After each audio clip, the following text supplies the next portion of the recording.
আসসালামু আলাইকুম ওয়া রাহমাতুল্লাহি ওয়া বারাকাতুহু। সম্মানিত ভিউয়ার্স, প্রশ্ন উত্তর পর্বের আজকের পর্বে আমরা পবিত্রতা অর্জন সম্পর্কেও একটি মাসআলা জানার চেষ্টা করব ইনশাআল্লাহ। আমাদের কাছে এক ভাই জানতে চেয়েছেন, কোনো ব্যক্তি যদি উলঙ্গ অবস্থায় গোসল করে তাহলে গোসলের পরে পুনরায় ওযু করতে হবে কিনা? এর উত্তর হলো, যদি কোনো ব্যক্তি বিবস্ত্র অবস্থায় গোসল করে তাহলে গোসলের পরে পুনরায় ওযু করার কোনো প্রয়োজন নাই।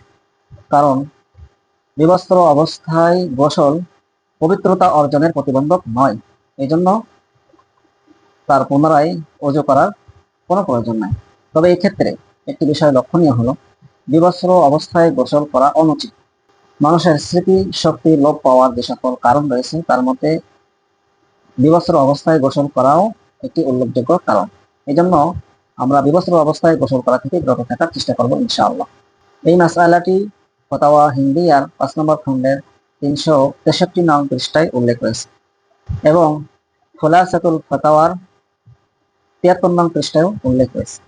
আল্লাহ রাব্বুল আলামিন আমাদেরকে উক্ত মাসআলা যথাযথ পদ্ধতিতে আমল করার তৌফিক দান করেন। আসসালামু আলাইকুম ওয়া রাহমাতুল্লাহি ওয়া বারাকাতুহু।